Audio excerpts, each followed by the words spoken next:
एक बार पुनः स्वागत है आप सभी बच्चों का आपके अपने YouTube चैनल फिजिक्स बाय पाली भारद्वाज में। पिछले सीरीज में हमने आप 10th वाले बच्चों के लिए एक इम्पोर्टेंट सीरीज लेके आया था। उम्मीद करते हैं उस सीरीज को देख के कहीं ना कहीं आप सभी बच्चे फ़ायदा उठाए होंगे, कुछ न कुछ आपको मदद मिली होगी। बहुत सारे बच्चों का कमेंट आया भी था कि सीरीज अच्छा लगा, तो हमने आप सभी बच्चों के लिए बिहार बोर्ड 2022 जो मॉडल सेट है उसको लेके आया हूँ। इसमें टोटल करना क्या है, जैसा कि आप देख रहे हैं कि प्रश्न संख्या 1 से 80 तक वस्तुनिष्ठ प्रश्न है, यानी 1 से लेके 80 तक वस्तुनिष्ठ प्रश्न है, जिनमें से आपको 40 प्रश्नों का उत्तर देना है। एग्ज़ाम में क्या होगा, जो बच्चे 10th इस बार एग्ज़ाम दे रहे हैं वो थोड़ा समझेंगे। क्लास 12th वाले बच्चे अगर देख रहे हैं तो उन्हें भी कहीं ना कहीं इस वीडियो को देखने से फ़ायदा अवश्य मिलेगा। तो यहाँ पे आप देख लें, क्लास 10th वाले बच्चों देखिए क्या है यहाँ पे, जो 1 से 80 प्रश्न आपसे टोटल यानी ऑब्जेक्टिव प्रश्नों की संख्या 80 रहेगा, जिसमें आपको 50% यानी 40 प्रश्नों का उत्तर देना है। लेकिन एग्ज़ाम में न ऐसा करना है, आपको हम यहाँ पे 80 प्रश्न दिया है तो 80 प्रश्नों का उत्तर मैं बताऊंगा और 1 से 2 सीरीज में 3 सीरीज में इस मॉडल सेट को समाप्त कर दूंगा। आप सभी बच्चे ध्यान से इस वीडियो को देखेंगे। वीडियो अगर पसंद आए तो लाइक सब्सक्राइब शेयर ज़रूर करेंगे, ताकि आपके जो मित्र हैं उन तक ये वीडियो पहुंच सके। तो आरंभ करते हैं बिहार बोर्ड मॉडल सेट का पहला प्रश्न जो आपके स्क्रीन बोर्ड पे है। प्रश्न कह रहा है कि किस दर्पण की फोकस दूरी ऋणात्मक होती है। यहाँ पे लेंस नहीं दिया है।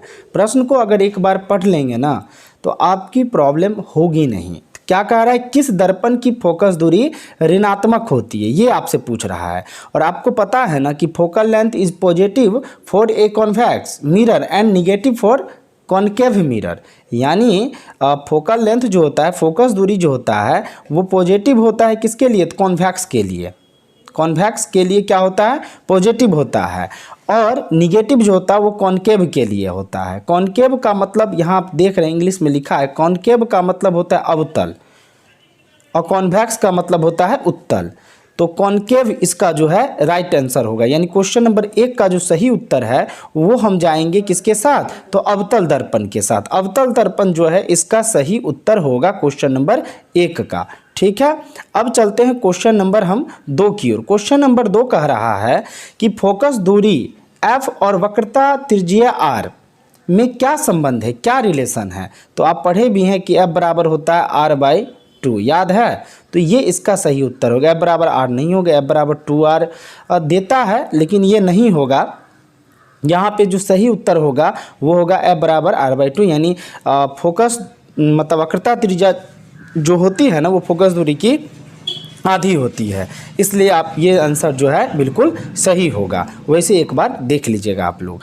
चलते हैं क्वेश्चन नंबर अब हम 3 की ओर। क्वेश्चन नंबर 3 कह रहा है, ध्यान दीजिए क्वेश्चन नंबर 3 क्या कह रहा है।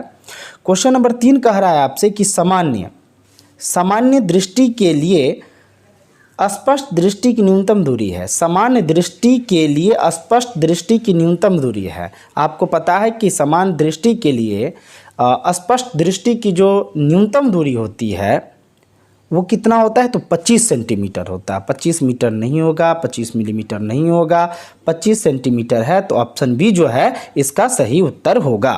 क्वेश्चन नंबर 4 कह रहा है आपसे कि श्वेत प्रकाश का कौन सा रंग किसी प्रिज्म से गुजरने के बाद सबसे कम झुकता है। आपको पता है ना कि जब किसी प्रिज्म से श्वेत प्रकाश को गुजारा जाता है तो ये अपने 7 अवयवी रंगों में बढ़ जाता है, जिसे हम एक पर्दे पर रंगीन धारियों के रूप में प्राप्त करते हैं। प्रकाश की इस घटना को प्रकाश का वर्ण विक्षेपण कहते हैं, और पर्दे पर इन 7 रंगों को एक रंगीन धारियों के रूप में प्राप्त हम करते हैं, तो इनको हम कहते हैं वर्णपट। ठीक है, और सबसे ज़्यादा झुकाव जो होता है वो बैगनी रंग का होता है। नीचे बैगनी होता है, ऊपर रेड होता है।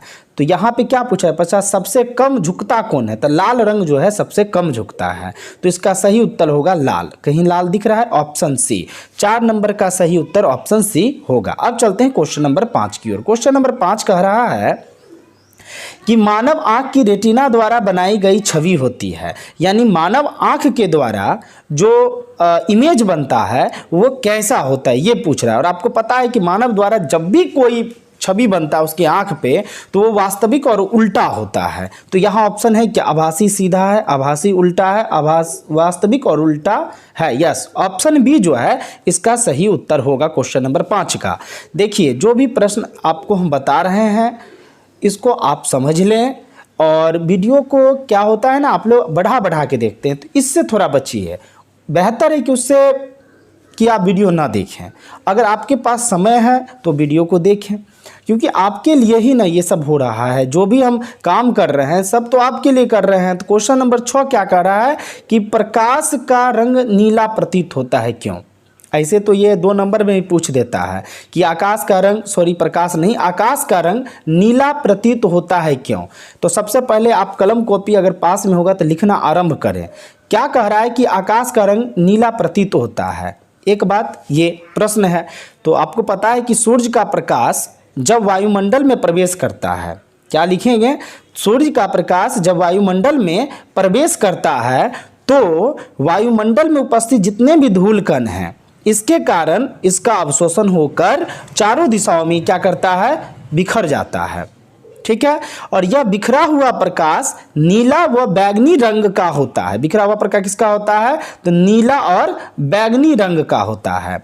एवं नीले रंग का प्रकीर्णन बैंगनी रंग के प्रकीर्णन की तुलना में 10 गुना क्या होता है, अधिक होता है, जिसके कारण आकाश का रंग नीला होता है। इस वीडियो को अगर देख रहे हैं आप लोग, अगर ये उत्तर लिखना चाहते हैं तो पीछे एक बार करके वीडियो को रोक के देख सकते हैं। एक बार पुनः हम बोल देते हैं कि सूर्य का प्रकाश जब वायुमंडल में प्रवेश करता है तो वायुमंडल में उपस्थित धूल का कण यानी धूल के कण के कारण उसका अवशोषण होकर ये चारों दिशाओं में बिखर जाता है। यह बिखरा हुआ प्रकाश नीला व बैंगनी रंग का होता है एवं नीले रंग का प्रकीर्णन बैंगनी रंग के प्रकीर्णन की तुलना में क्या होता है, तो 10 गुना अधिक होता है। यानी प्रकीर्णन के कारण ही आकाश का रंग नीला दिखता है। तो कहीं ऑप्शन है क्या, प्रकीर्णन, प्रकाश परावर्तन है, अपवर्तन है, प्रकीर्णन? यस, ऑप्शन बी जो है क्वेश्चन नंबर 6 का ये सही उत्तर होगा। अब चलते हैं क्वेश्चन नंबर 7 की ओर। क्वेश्चन नंबर 7 कह रहा है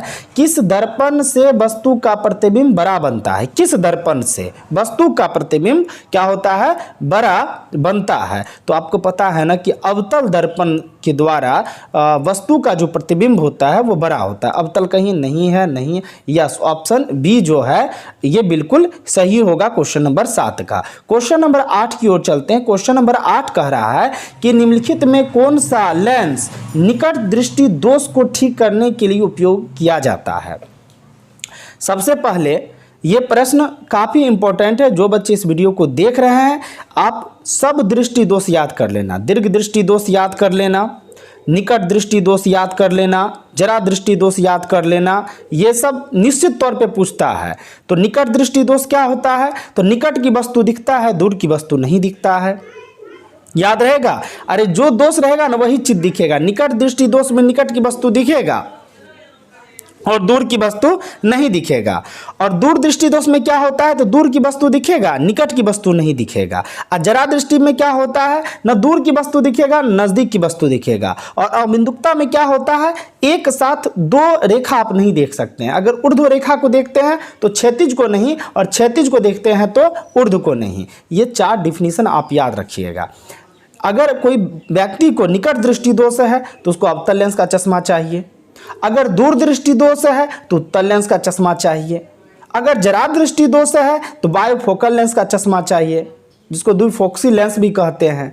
और जिसको अबिंदुकता है उसको बेलनाकार लेंस चाहिए। लेकिन यहाँ जो प्रश्न कह रहा है उसके अनुसार उत्तर क्या होगा, तो चूंकि निम्नलिखित में कौन सा लेंस निकट दृष्टि दोष से पीड़ित है, तो इसका जो सही उत्तर होगा ना वो होगा अवतल। तो कहीं अवतल है, उत्तल। उत्तल तो भैया दूर दृष्टि दोष के लिए होता है, ये तो होगा नहीं। समोत्तल भी नहीं होगा, अवतल दिया हुआ है। तो ऑप्शन सी जो है क्वेश्चन नंबर 8 का बिल्कुल सही होगा। चलते हैं क्वेश्चन नंबर 9 की ओर। क्वेश्चन नंबर 9 कह रहा है निम्नांकित में से कौन उपकरण विद्युत धारा की उपस्थिति को दर्शाता है? मतलब ऐसा कौन सा मीटर है, ऐसा कौन सा इंस्ट्रूमेंट है कि वो जो है दिखाता है कि भैया इसमें विद्युत धारा प्रवाहित हो रहा है।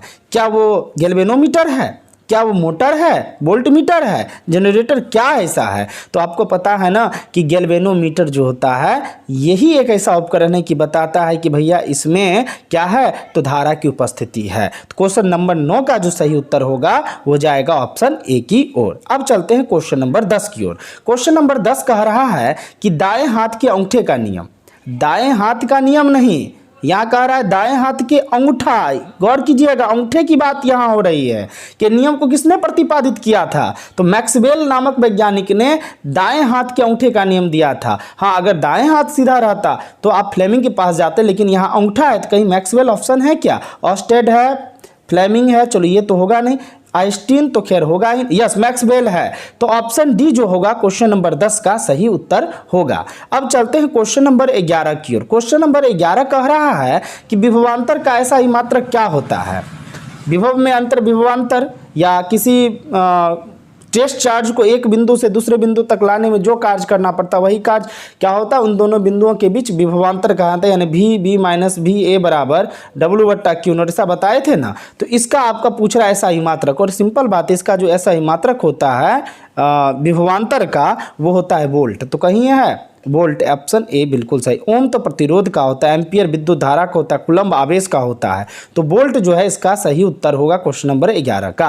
क्वेश्चन नंबर 12 की ओर चलते हैं। क्वेश्चन नंबर 12 कह रहा है कि निम्नलिखित में किस संयोजन द्वारा प्रतिरोध का मान बढ़ता है? तो क्लियर है, जो श्रेणी क्रम संयोजन होता है इसके द्वारा जितना मन चाहे उतना प्रतिरोध लगा के इसकी जो मान को आप बढ़ा सकते हैं। तो श्रेणी क्रम इसका सही उत्तर होगा। आप न्यूमेरिकल भी बनाते होंगे तो इस तरह का प्रश्न आता हो तो बनाते होंगे, तो इसका सही उत्तर श्रेणी क्रम की ओर चलेगा। तो क्वेश्चन नंबर 12 का जो सही उत्तर है वो जाएगा ऑप्शन ए के साथ। अब चलते हैं क्वेश्चन नंबर 13 की ओर। क्वेश्चन नंबर 13 कह रहा है कि चुंबकीय बल रेखा की प्रकृति होती है, कैसी होती है? सबसे पहले चुंबकीय बल रेखा जो होती है ये एक काल्पनिक रेखा है जो धन आवेश से प्रारंभ होकर ऋण आवेश पर क्या होती है, समाप्त होती है। यानी चुंबक के बाहर, अंदर तो ऋण से शुरू होती है, धन पे समाप्त होती है, लेकिन आपको याद रखना होगा कि ये बाहर में धन से शुरू होती है, ऋण पे समाप्त होती है, और ये एक काल्पनिक वक्र रेखा है।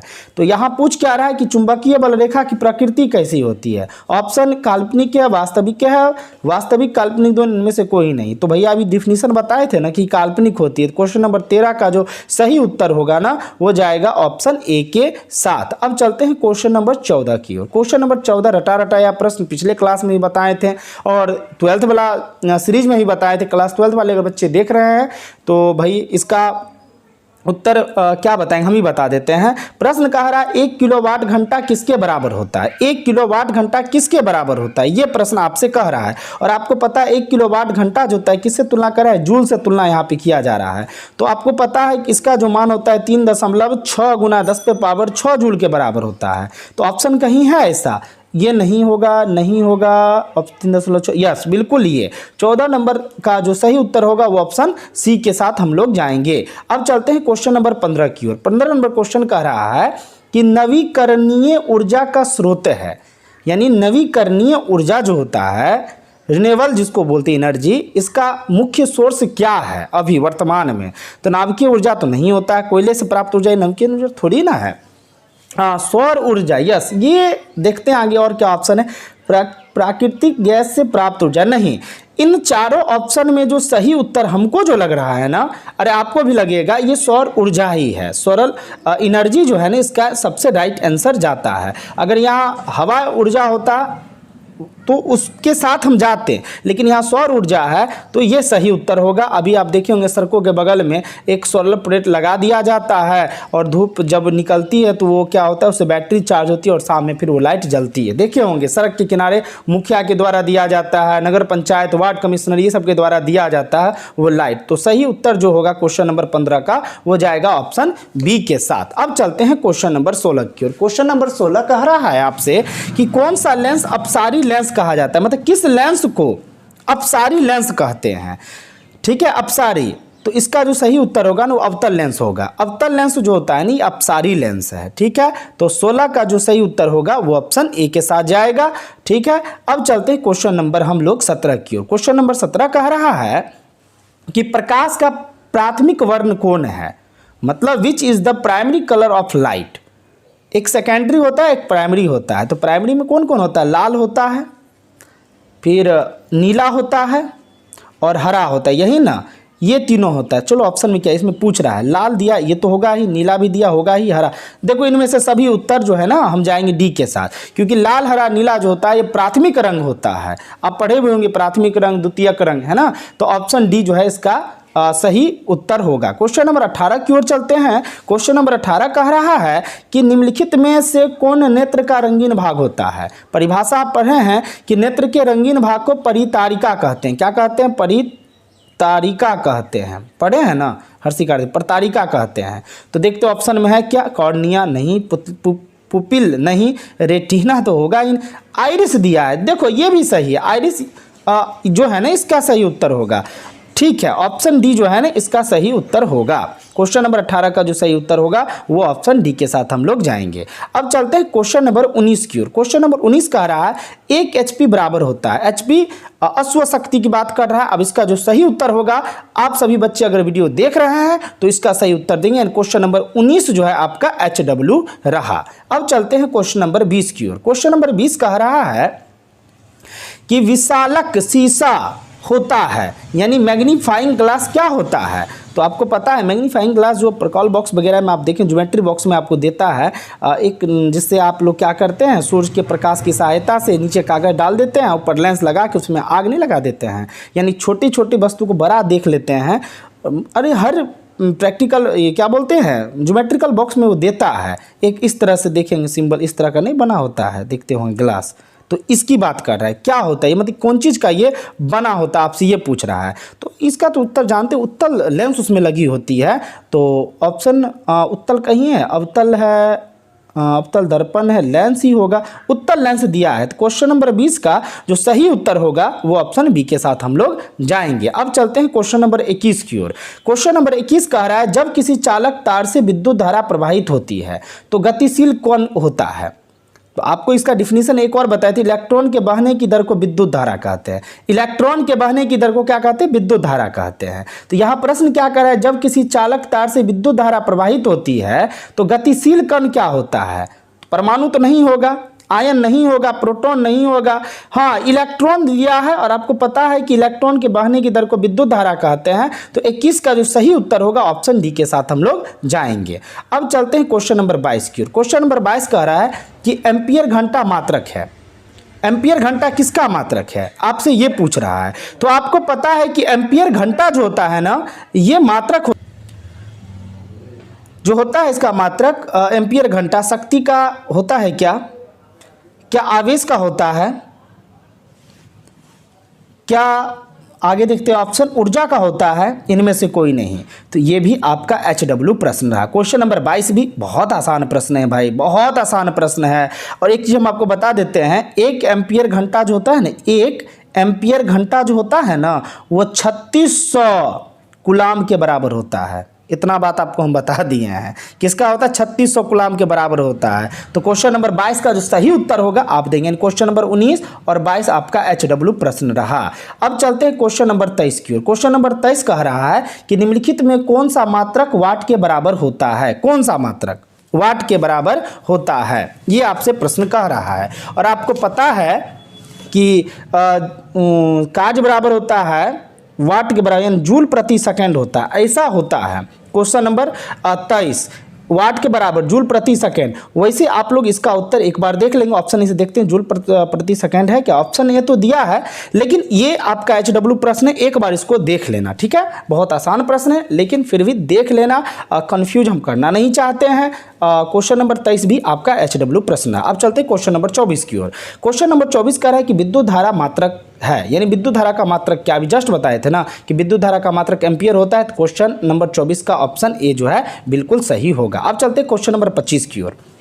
क्वेश्चन नंबर 25 कह रहा है कि ग्लोबल वार्मिंग के लिए उत्तरदायी गैस कौन है? ग्लोबल वार्मिंग के लिए उत्तरदायी गैस कौन है? सबसे पहले इसके बारे में आप जान लीजिए कि ग्रीन हाउस गैस ग्रह के वातावरण या जलवायु में परिवर्तन और अंततः भूमंडलीय उष्मीकरण के लिए उत्तरदायी होती है। क्लियर? इनमें सबसे ज़्यादा उत्सर्जन जो होता है CO2 का होता है। नाइट्रस ऑक्साइड भी होता है, मीथेन भी होता है, क्लोरोफ्लोरोकार्बन भी होता है, वाष्प भी होता है, जो ओजोन आदि मतलब ओजोन आदि को ये क्या करता है ना, थोड़ा सा क्षति पहुंचाता है। तो CO2 का जो उत्सर्जन जो है ना, पिछले 20 से 25 सालों में कह सकते हैं कि 40 गुना अधिक बढ़ा है। याद रखो, ये 20 से 25 सालों में CO2 गैसों का जो उत्सर्जन है ना, बहुत काफ़ी मात्रा में बढ़ा है। और देख रहे हो ना कितना जलवायु परिवर्तन हो रहा है। ठंडा के मौसम में गर्मी, गर्मी के मौसम में ठंडा, कहीं अत्यधिक बारिश हो रही है तो कहीं जो है गर्मी पड़ रही है, ऑस्ट्रेलिया में जंगलों में आग लग रही है। तो सबका कारण कहीं ना कहीं ग्लोबल वार्मिंग ही है। तो इसका जो मुख्य, जैसा भी ये बताए थे ना कि इसका जो होता है ग्लोबल वार्मिंग को क्षति पहुंचाने का मुख्य जो कारण है CO2 है। उसके बाद नाइट्रस ऑक्साइड है, मीथेन है, क्लोरोफ्लोरोकार्बन है, वाष्प है, ये सब क्षति पहुंचा रहा है ग्लोबल वार्मिंग को, है ना।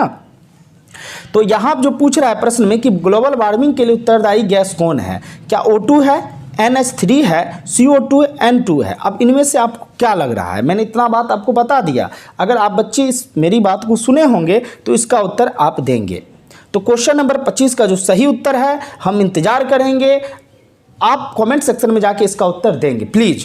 तो आज के लिए इतना ही, तब तक के लिए धन्यवाद। आप अपना ख्याल रखेंगे। अगर वीडियो आपको पसंद आई होगी तो कमेंट सेक्शन में जाके आप बताएंगे, ताकि इसका जो सीरीज है 25 प्रश्न अभी बताए हैं, तो टोटल आपका संख्या कुछ और बच गया, यानी 80, 25 माइनस कर दें तो 5, और ये आपका हो गया कितना हो गया भाई, 7, 5, 55 प्रश्न और बच गए। नहीं तो 55 प्रश्न का अगर आप सेट चाहते हैं तो हम नेक्स्ट वीडियो में लेके देंगे, लेकिन उससे पहले आपको ये वीडियो पसंद आए तो, नहीं आएगी तो वीडियो नहीं लाएंगे। आज के लिए इतना ही, तब तक के लिए धन्यवाद।